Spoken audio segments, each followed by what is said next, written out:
Hello students, આપણે unit 1 read 1 Arunima સિન્હાનો આપણે જે પાઠ જોઈ રહ્યા હતા એનો આ બીજો ભાગ છે. આપણે આગળ જોઈએ. આટલે સુધી જોયું હતું કે આપણે એને સીન 2માં સેકન્ડ પેરેગ્રાફ આવ્યા હતા.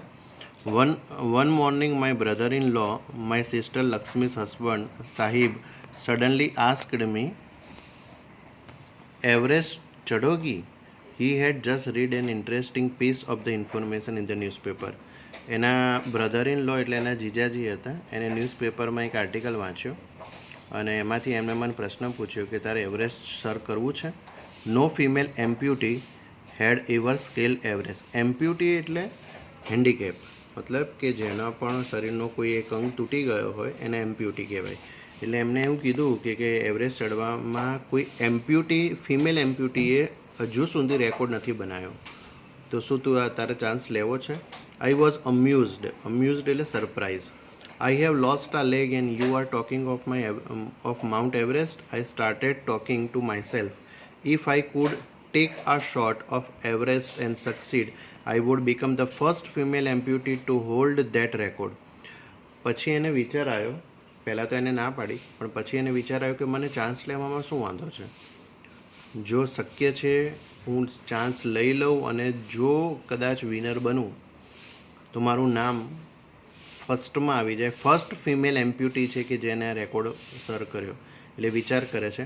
આઈ thought about it for some time and then I conveyed to my Sahib my willingness. Willingness એટલે ઈચ્છા. To take up the challenge. ઠીક હે, હમ કરેંગે, આઈ સેડ. બરાબર. પછી એને વિચાર કરી અને એના જીજાજીને જવાબ આપ્યો. પછી એને કીધું કે સારું, હું તૈયાર છું આના માટે. I now had something to look forward. To look forward એટલે ની રાહ જોવી. A mission, a goal, a reason to dream. I was not going to be easy. It was not going to be easy but throughout my life nothing had come easy. એ શું કહે છે કે કોઈપણ વ્યક્તિને જીવન જીવવા માટે કોઈ એક ધ્યેયની જરૂર હોય છે, કોઈ એક મિશનની જરૂર હોય છે, કોઈ એક સ્વપ્નની જરૂર હોય છે, જે મને મળ્યું. અને આમે કહે છે કે મારી લાઈફમાં અરુણિમા સિન્હા હિંમત નથી હારતા. અહીંયા જુઓ, એક પગ નથી, આર્ટિફિશિયલ પગ લગાવવામાં આવ્યો, છતાં પણ એ કહે છે કે માઉન્ટ એવરેસ્ટનું સર કરવાની હિંમત ધરાવું છું. અને જીવનમાં અમે કદી કશું વસ્તુ ઇઝી નહીં હોતું, તમારે સ્ટ્રગલ કરવું જ પડે. આઈ felt like I was Born again. મને એવું લાગ્યું કે મારો નવો જન્મ થયો, કારણ કે એનો એક પગ જતો રહ્યો હતો એટલે બહુ હિંમત હારી ગયા હતા. એના મનમાં કહેવા મારે જીવન જીવવાનો શું ઇન્ટરેસ્ટ, શું ગોલ, શું મિશન છે મારું, પણ હવે એને મિશન મળી ગયું. Then I started waiting for my artificial limb to arrive. Limb એટલે બોડીનો પાર્ટ ઓફ બોડી, બરાબર, બોડીનો પાર્ટ છે.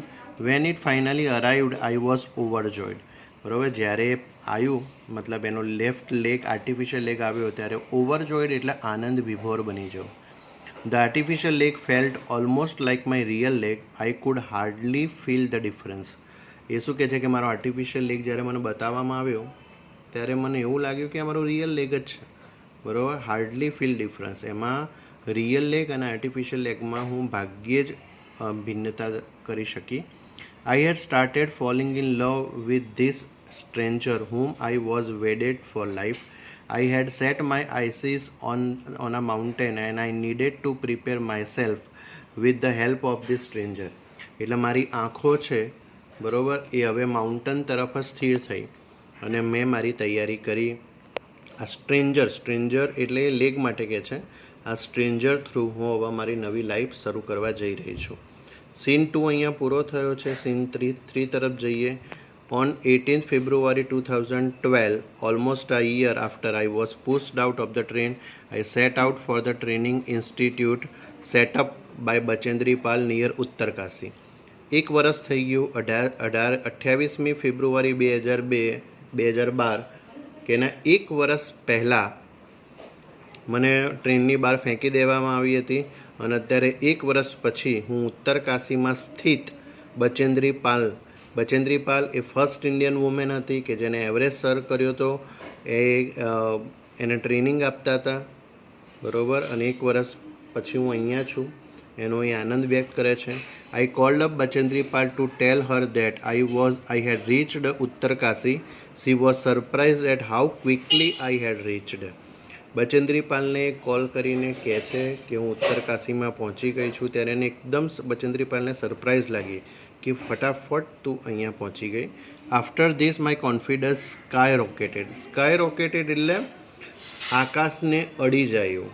મતલબ કે મારો કોન્ફિડન્સ છે એ બૂસ્ટઅપ થવા લાગ્યો, આગળ વધવા લાગ્યો. જ્યારે બચેન્દ્રી પાલ જેવી વ્યક્તિ, નામાંકિત વ્યક્તિએ જ્યારે મારા વખાણ કર્યા ને, ત્યારે મારો કોન્ફિડન્સ બહુ જ આગળ વધ્યો. Bachendri Pal always pumped fresh confidence in me.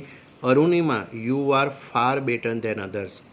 Pumped fresh confidence. Bachendri Pal હંમેશા એને કોન્ફિડન્સ આપ્યા કરતા હતા અને અરુણિમાને કહેતા હતા કે તું બીજા બધા કરતાં કંઈક you are far better than others, તું બીજા કરતાં ઘણી અલગ છે.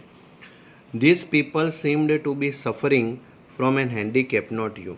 એ શું કહે છે કે બીજા લોકો હેન્ડીકેપ છે, નોટ યુ, તું નથી, બરાબર. I am proud of you, but before Everest expedition એટલે ચઢાણ. You will have to prove yourself. If you climb 21,798 feet with Chamser Kangri mountain in Ladakh, you will be on your own way to the Everest. બરાબર. લડાખમાં ચમસાર કાંગડી નામનું એક સ્થળ છે કે જે 21,798 ફીટ ઊંચું છે. તો જો ત્યાં સુધી તું પહોંચી ગઈ ને કોઈ પણ રીતે, તો એવરેસ્ટ તારા નામે, એમ કરીને એને કોન્ફિડન્સ આપે છે. I successfully completed the expedition by the time we reached the base camp situated at 8,000 feet. 16 of the 19 members of the team had retired. એટલે કે મેં બેઝ કેમ્પ જે હતો એમાં મેં ઘણું બધું ચઢાણ ચડી લીધું. 18,000 મીટરની ઊંચાઈએ હું ચડી ગઈ અને 19 મેમ્બરે આ વસ્તુની શરૂઆત કરી હતી એવરેસ્ટ ચડવા માટે. એમાં 16 મેમ્બર જે છે એ 16 મેમ્બરે પીછેહટ કરી લીધી. Bachendri Pal greeted at me at the base camp. મેરી શેરની. બચેન્દ્રી પાલે ગ્રીટેડ એટલે એને અભિવાદન કર્યું. આ સાંભળ્યું ને કે સારામાં જેના હાથ પગ નોર્મલ હતા એ લોકોએ પણ પીછેહટ કરી લીધું, પણ બચેન્દ્રી પાલે એને જ્યારે જોયું કે અરુણિમા સિન્હાએ પીછેહટ નથી કર્યું, ત્યારે એને મેરી શેરનીના નામથી એને સંબોધી.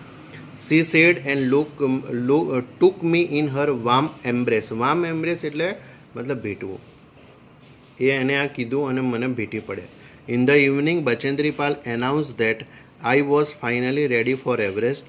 She also assured me that she would talk to the official at Tata Steel for sponsoring my Everest dream.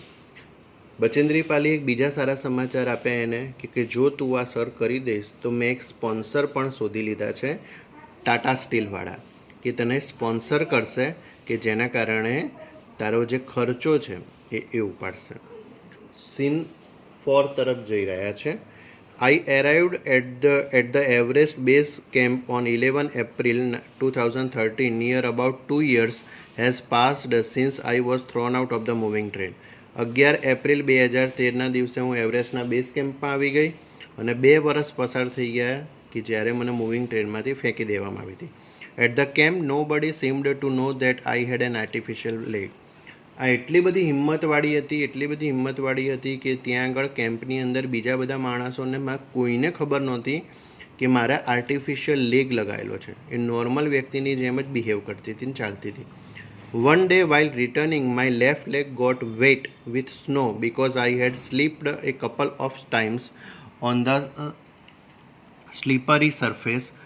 એટલે કે ઘણી વખત હું ચઢાણ ચડતી ને તો ઘણી બધી વખત હું લપસી પડતી અને એના કારણે મારો પગ છે એ ભીનો થઈ જતો.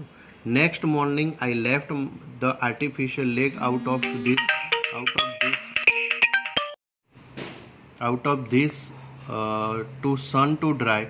At that time some foreign realized that I had only 1 leg after that my TRP road. જ્યારે મારો આર્ટિફિશિયલ લેગ જે છે